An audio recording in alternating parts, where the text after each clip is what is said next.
están en todas las industrias que si a ustedes se les ocurran, en todos los procesos de transformación, desde el petróleo, la industria alimenticia, la industria química, la industria minera, en esas industrias, en todos lados, los equipos que están en la casa de ustedes, en todos lados, los equipos, los aparatos que funcionan, donde hay transformaciones, hay transferencias, todos trabajan bajo los criterios que ustedes van a aprender en esta materia. ¿Cuáles son los conocimientos previos que ustedes tienen que tener? Los tienen que tener bien afianzados. Matemática, física, química, termodinámica, físico-química, mecánica de los fluidos. No les quiero decir, no les quiero decir mecánica de los fluidos porque la están cursando, pero es muy importante. Otro de los problemas que tenemos es que mecánica de los fluidos no tiene que estar a la par de operaciones. Primero, los industriales. Estamos hablando. Primero tenemos que tener mecánica de los fluidos y después operación. Porque hay que asentar la mecánica de los fluidos y después arrancar con la operación. Pero bueno, tenemos lo que tenemos. En estas operaciones hay un montón de operaciones individuales que hacen la transformación de materia prima en un producto. Estas transformaciones, ¿no es cierto? Generalmente son, como acá dice, etapas que se repiten en operaciones básicas: mover sólido de fluido, transmitir calor u otras formas de energía, generar diferentes procesos de separación física de los componentes de una mezcla. O sea, fundamentalmente acá lo que vamos a hacer es generar un proceso de separación. Separación que se da por medio de una transformación.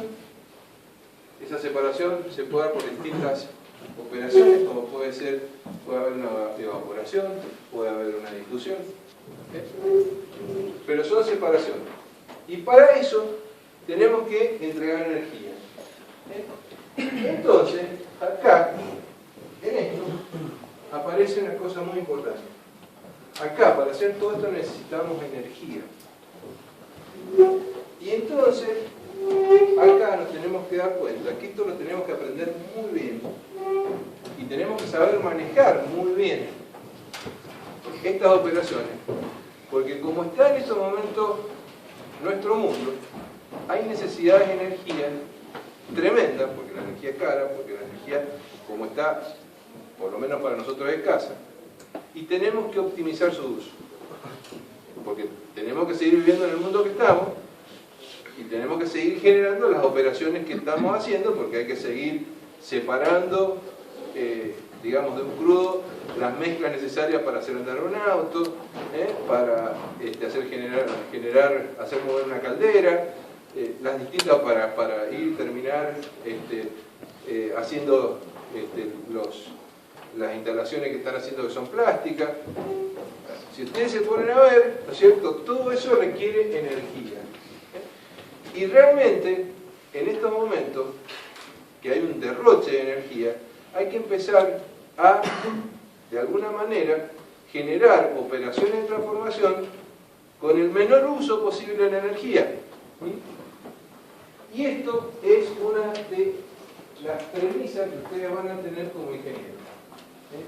El problema no es gastar más energía, a ver si seguimos, hay que seguir perforando en el caso de la industria del petróleo, consiguiendo fuentes de energía para abastecer el mundo que en este momento estamos, pero de nuestro lado, del lado de los ingenieros industriales, de los ingenieros químicos, de los electromecánicos, de los que aprovechamos esa energía que se consigue en la industria del petróleo para generar transformaciones, tenemos que ser cada vez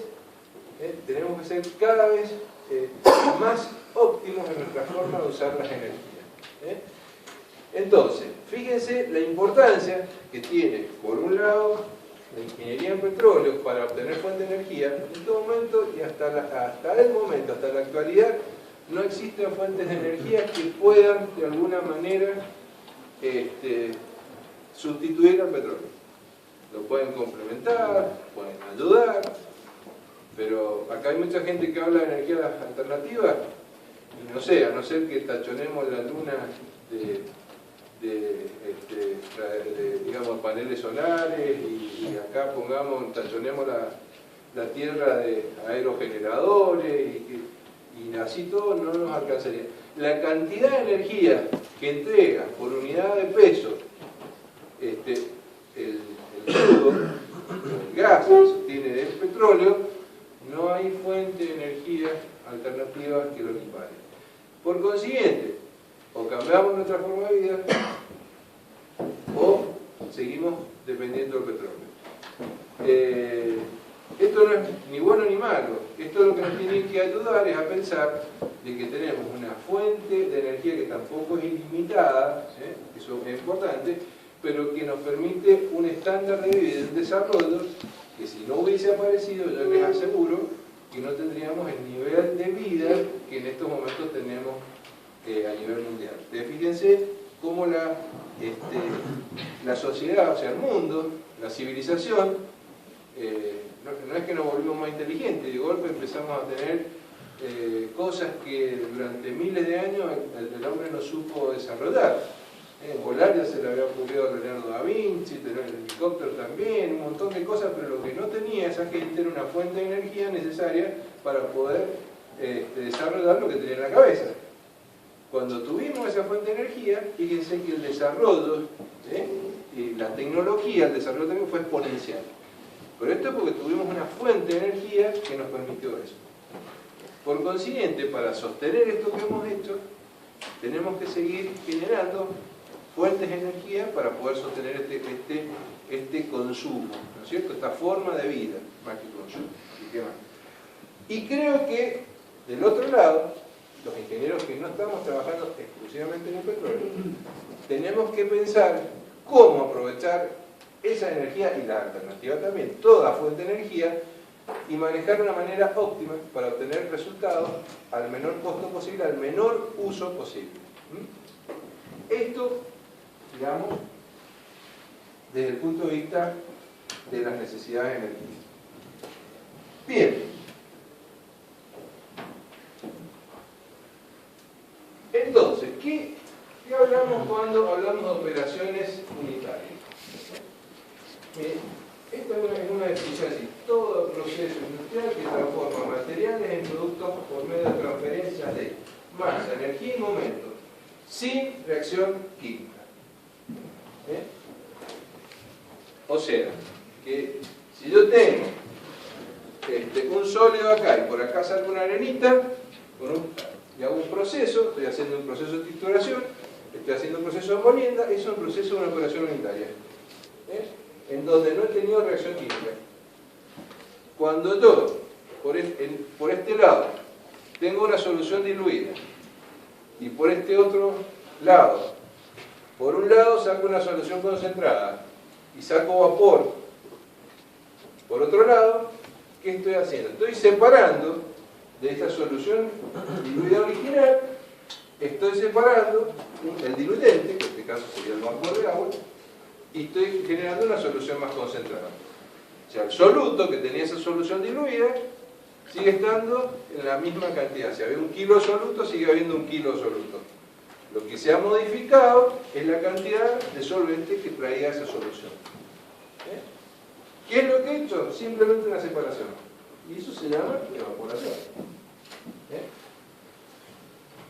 Por un lado entro con una sustancia fría y por el otro lado saco una sustancia caliente. Ahí también tengo una transformación. ¿Desde qué punto? Desde el punto de vista calórico, entregado energía. También tengo una transferencia.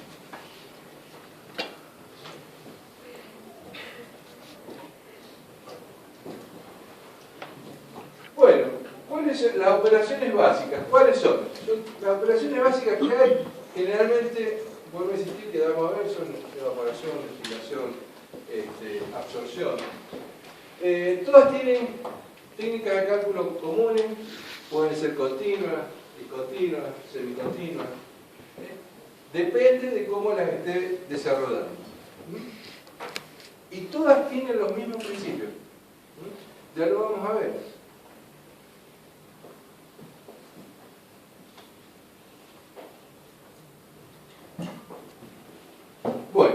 variación se puede dar. Una operación continua puede ser estacionaria y uniforme. O sea, yo por ejemplo, un proceso de calentamiento de una caldera.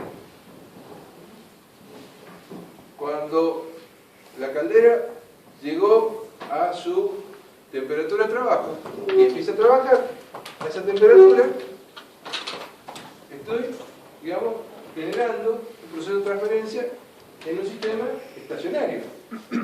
¿Y por qué? Porque si ustedes, por ejemplo, colocan con un medidor láser de temperatura, toman la temperatura de un punto de la caldera, de la pared de la caldera, van a ver que cuando está en sistema estacionario, ese punto de la caldera siempre está a la misma temperatura. Y entonces, ¿qué vamos a poder decir matemáticamente? Que cualquier variable intensida macroscopia no es función del tiempo. ¿Qué estoy diciendo? Justamente eso. Si yo estoy con un lector láser, estoy midiendo la temperatura, veo que así pase en la eternidad, siempre va a estar a la misma temperatura, porque está en estado estacionario. Entonces, quiere decir que cualquier variación de estas variables en el tiempo siempre me va a dar igual a cuánto. La variación me va a dar igual a 0. Y esto es lo que pasa, yendo ahora. ¿Qué estoy diciendo? Hablando en criollo, lo que estoy diciendo es que si yo, por ejemplo, esta es la pared, un pedazo de pared de una caldera que está recibiendo calor, digamos, el horno, ¿no es cierto?, una fuente de energía. Yo digo que si está en estado estacionario, yo mido, y acá estamos a temperatura ambiente, de este lado, y yo mido la variación de temperatura, y por ejemplo, pongo un eje de temperatura así para saber dónde voy a medir la temperatura más alta y más baja, sistema de referencia, si no, no puedo hacer un dibujo. Yo digo que este lado, referido a este eje, seguro que la temperatura va a ser, por ejemplo, esa, y de este lado de la pared, la temperatura va a ser esa. Porque siempre va a estar del lado exterior, va a estar a menor temperatura.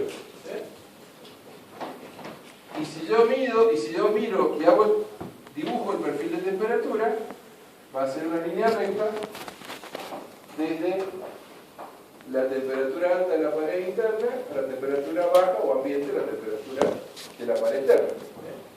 Y lo que estoy diciendo es que si yo con un lector láser o con un termómetro, digamos, de contacto lo pongo ahí, siempre voy a ver que la temperatura en ese punto de la pared siempre va a ser misma. No va a modificar, es lo que dice aquí. Eso es cuando yo estoy en el estado estacionario.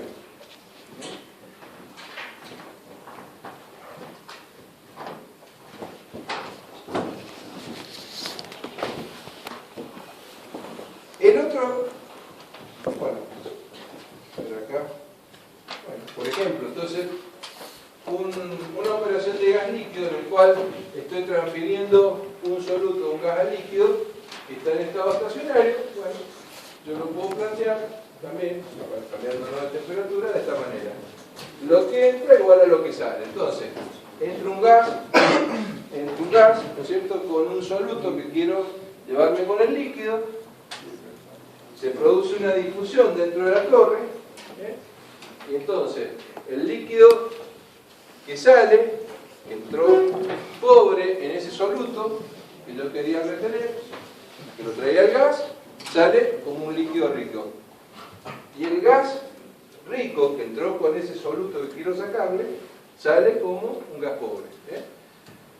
Y entonces puedo generar, por ejemplo, ese balance de masa. Lo que sí puedo decir es que todo lo que entra en la torre va a ser igual a todo lo que sale, que es un balance de masa en estado estacionario.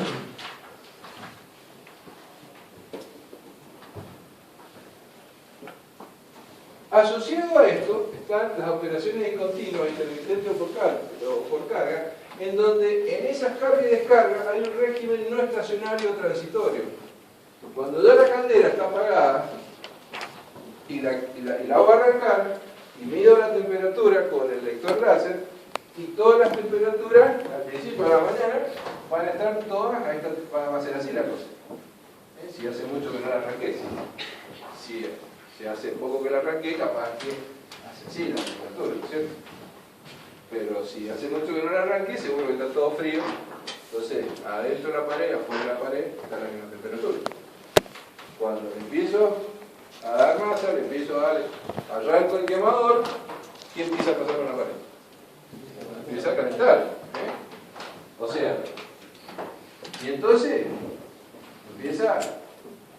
yo empiezo a medir y me empieza a pasar esto. Y se va calentando, y se va calentando, y se va calentando, y se va calentando hasta que llego al régimen estacionario. Yo fíjate generalmente que tiene un medidor de presión. Yo quiero trabajar a una determinada presión. Cuando llegué a la presión, ahí la paro la cartera, la dejo en 10 kilos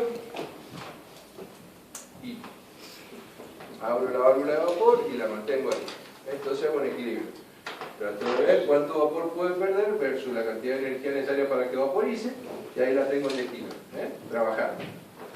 O sea, abro todas las llaves, larga todo el vapor y entonces la caldera se me viene abajo. Entonces tengo que regular cuánto puedo aguantar en el proceso, cuánto vapor necesito mandar para que la energía que estoy entregando desde el quemador me genere la cantidad de vapor que voy sacando con el proceso. Y entonces, en este estado, estoy en un estado estacionario. Entonces, ¿qué digo?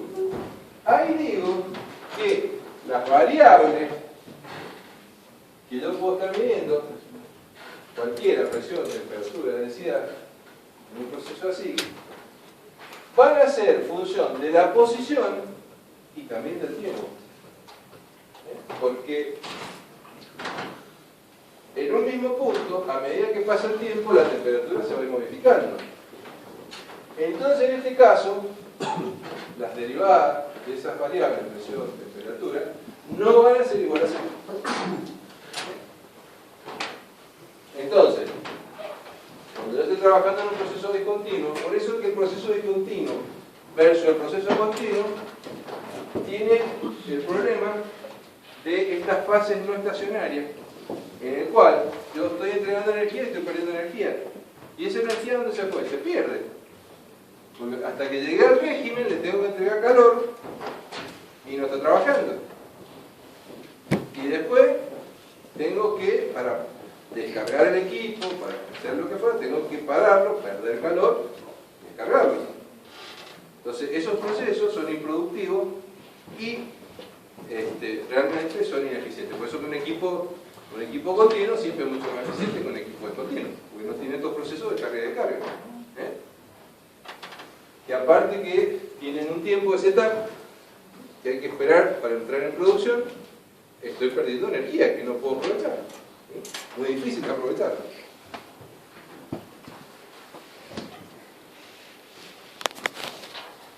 Bueno, esto sería una mezcla de las dos. ¿Qué ventaja tienen las operaciones continuas? No hay periodos de carga y descarga. ¿Cierto? Tienen mejor recuperación del calor, obvio. Reducción de la mano de obra, que realmente son más automáticas. Mientras menos manos metamos los humanos, menos posibilidad de error existe. Y esto es así, ya lo van a aprender. Esto va contra la creación de puestos de trabajo, pero lamentablemente nosotros acá estamos como ingenieros, estamos estudiando eso, ¿no? Lamentablemente es así. Tiene condiciones de trabajo más higiénicas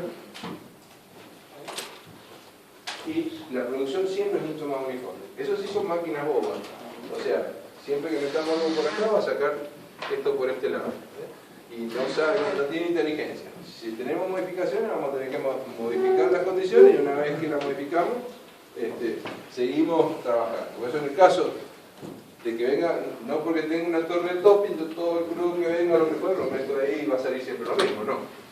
Tengo que hacer una evaluación, tengo que ver que un hidrocarburo, la mezcla de hidrocarburos, no todos los hidrocarburos son iguales.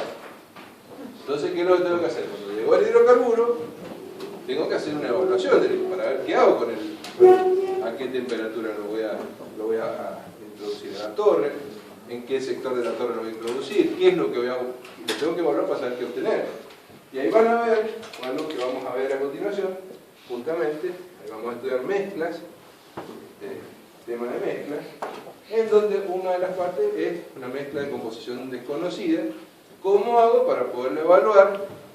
Se van a aprender a determinar curvas, entre ellas la STM, que es una propiedad de esa mezcla, que a través de conocer otra propiedad le permite conocer a usted mezclas de esa, propiedades de esa mezcla. ¿Por qué es así eso? ¿Por qué si yo conozco, de dónde saco esto que yo digo que si conozco dos propiedades de una mezcla puedo conocer sus propiedades? Tips, ¿no? ¿Se acuerdan? Bien, entonces empezamos a relacionar. Por ahí, eso lo estudiaron por físico-química, ¿no es cierto? ¿Sí? Para saber la propiedad de una mezcla, por lo menos necesitamos conocer dos propiedades. Bueno, en este caso, para lo que es una mezcla de hidrocarburo, tenemos que conocer dos propiedades.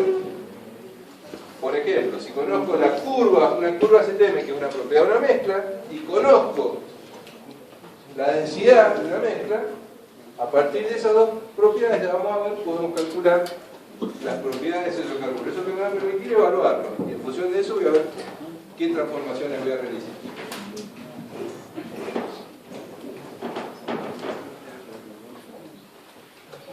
¿Cuáles son las desventajas? Una vez que lo calculé, tengo que tener materia prima uniforme, si no,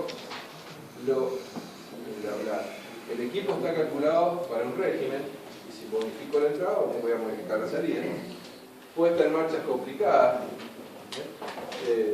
o sea, estos equipos generalmente son equipos grandes, para ponerlos en marcha son complicadas. Van a aprender que lo más difícil de poner en marcha un proceso es justamente eso, ponerlos en marcha. Ya van a, cuando si van a trabajar en refinería, ya cuando tengan los paros y después lo tengan que poner de vuelta, ya los van a ver venir con los pelos parados, y cualquiera que vaya a cualquier industria les va a pasar lo mismo. Equipos más sofisticados y caros, y difícil adaptación de la producción al consumo. O sea, son equipos que tienen poca flexibilidad. Por eso son equipos grandes, para trabajar, digamos, para sacar producción. Bueno.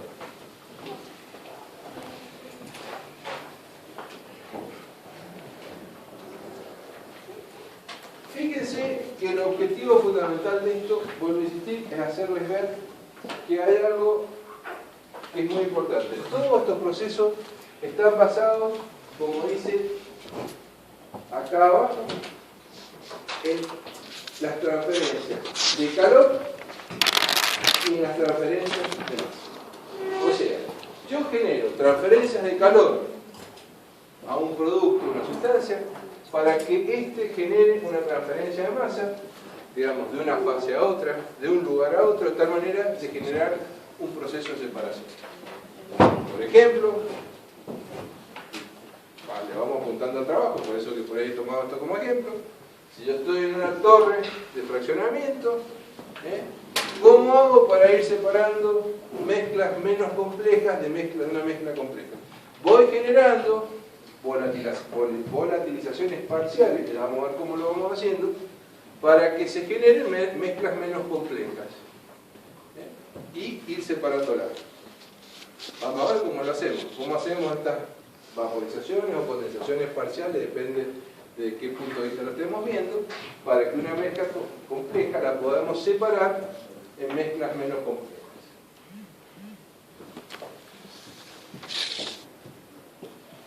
Y acá se acabó la materia. La verdad que acá tendríamos que guardar todo y nos tendríamos que ir y decirle, muchachos, vengan a rendir a fin de año.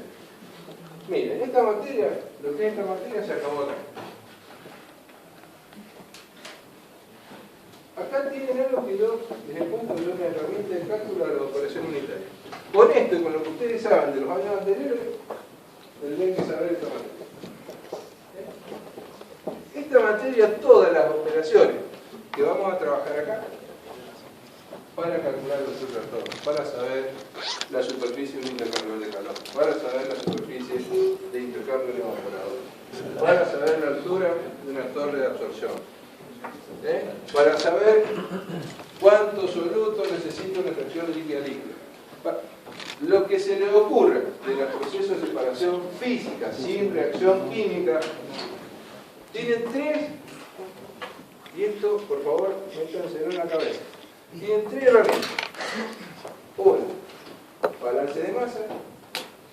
Dos, balance de energía. Y relaciones de equilibrio. Ustedes tienen que lograr que una mezcla esté fuera de las relaciones de equilibrio, porque si hay equilibrio, ¿qué pasa? No hay transformación. No hay transferencia, no hay transformación. Yo lo saco de las relaciones de equilibrio,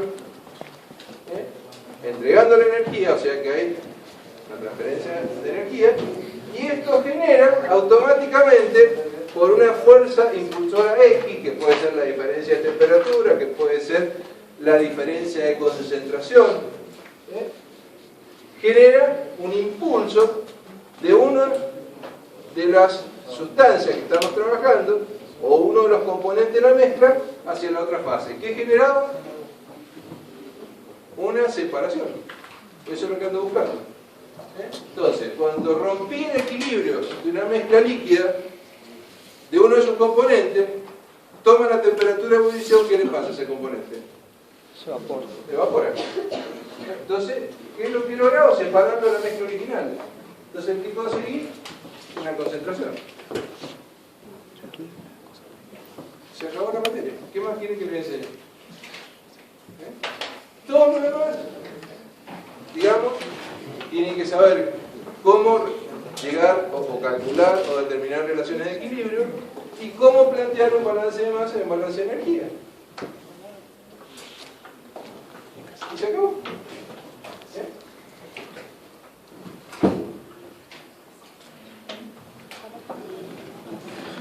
Bien, como conclusión o como sintetización de las cosas, se ocupan de este tipo de transferencias y estas transformaciones son exclusivamente de carácter físico, no hay transformaciones químicas. O sea, es sumamente sencilla esta operación.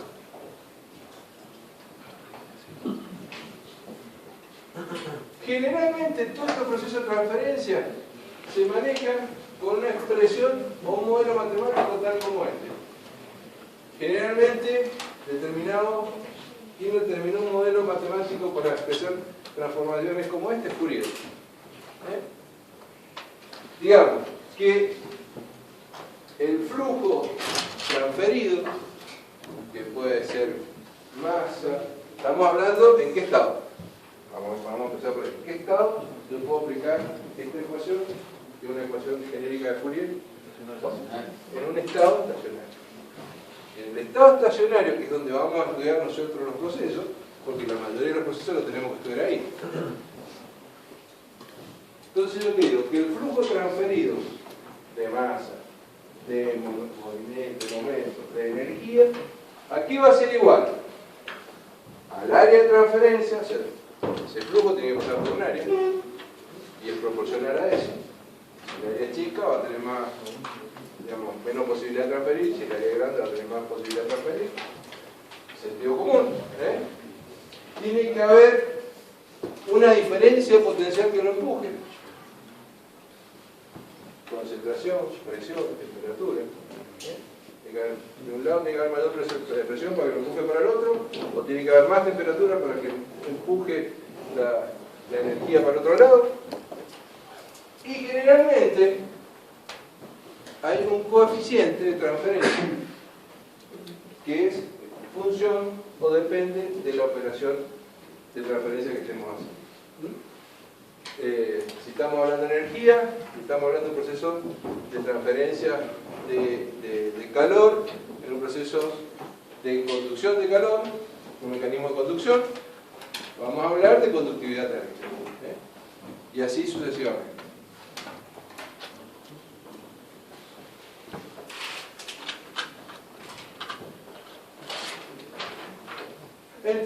Todos estos procesos de transferencia tienen que estar fuera del equilibrio, porque si están tendiendo a lograr el equilibrio. Porque si no, no va a haber transferencia. Entonces, tengo que ver, o tengo que mirar, puede haber equilibrio químico, equilibrio cinético, equilibrio termodinámico. Esto hace, ¿no es cierto?, que para lograr esto yo necesito una fuerza impulsora. Si estoy generando una transferencia de masa, y normalmente la fuerza impulsora, digamos, fuera del equilibrio, o hasta lograr el equilibrio, va a ser la diferencia de concentración. Si estoy hablando de una transferencia de calor, generalmente va a ser una diferencia de temperatura, hasta lograr el equilibrio. Ahí se va a parar la transformación. Una transferencia de momento va a ser una diferencia de velocidad, hasta que se iguale que lleguemos a la velocidad de equilibrio.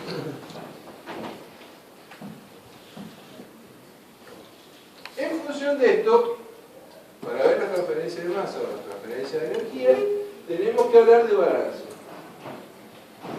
En este caso, en un estado estacionario, generalmente los balances son sin acumulación. No hay ni acumulación de energía ni hay acumulación de materia. Por lo tanto, acá los balances son muy sencillos. Lo que entra igual a lo que sale. El famoso cuadradito que nosotros hemos aprendido, que nos lo sabemos de memoria, que para nosotros nos resulta sumamente útil. Tenemos una operación que es otro cuadradito, entonces decimos, le entra A y le entra B, y por acá sacamos C y D. Entonces decimos, lo que entra es igual a lo que sale. Eso es un balance de masa sin acumulación. Y debe ser así.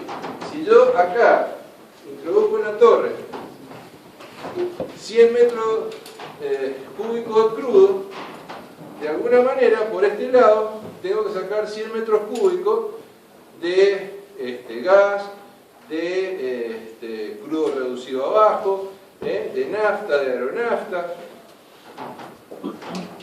La suma de este lado tiene que ser igual a la suma de este lado. No hay tutía. Y si hay un desequilibrio, por algún lado hay una pérdida. Bien. Ese es el tipo de balance que vamos a nosotros. No hay otro. Es sencillo. Si hay acumulación, la acumulación de masa, por ejemplo, va a ser la diferencia entre la entrada de masa a la salida y menos la salida de masa del sólido, perdón.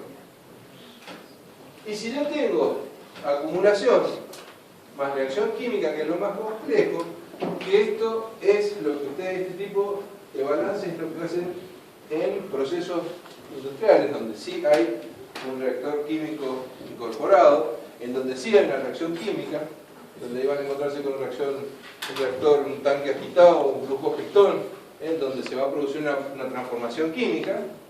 Ahí sí, la acumulación va a ser igual a la entrada, menos la salida, más la generación, menos el consumo. O sea, porque generalmente algo hemos generado y algo se ha consumido en la reacción química. Pero siempre el balance referido a la masa. Por supuesto. Bueno, otra. Pero entonces lo de acumulación más reacción no entra dentro de las operaciones unitarias. No, por eso. Las operaciones unitarias están allá arriba. Esto estoy diciendo que por eso dije acá abajo proceso unitario. Hemos puesto nada más que genéricamente. Allá nos quedamos allá arriba. Digamos, es la parte más fácil. Bueno, esto sería un resumen de lo que hemos visto. Y, así muy rápido, esto sería la forma de indicar un balance de masa. Podemos tomar esta nomenclatura para hacer un balance de masa. Letra mayúscula para los flujos totales, letras minúsculas para las fracciones, que pueden ser fracciones molares, pueden ser relaciones molares, y los subíndices para identificar un componente.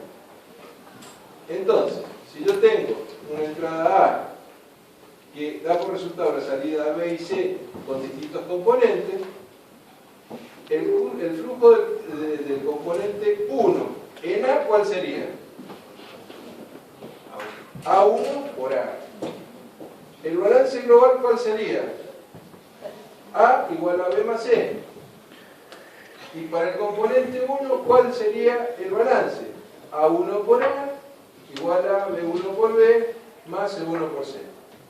O sea, si yo estoy hablando de una cantidad de gases o de componentes que entran en una torre y salen por otro lado, digo que la fracción molar del componente 1 en la entrada va a ser igual a la fracción molar del componente 1 en la salida 1, que sería B, más la fracción molar del componente 1 en la salida 2.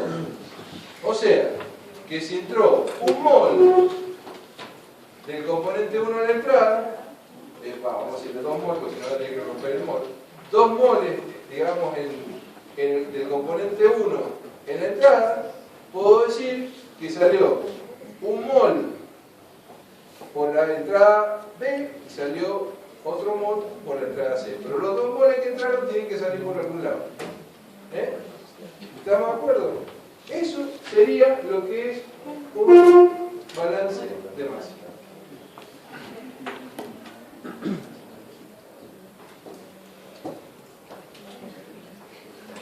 Paso a seguir para hacer un balance de masa.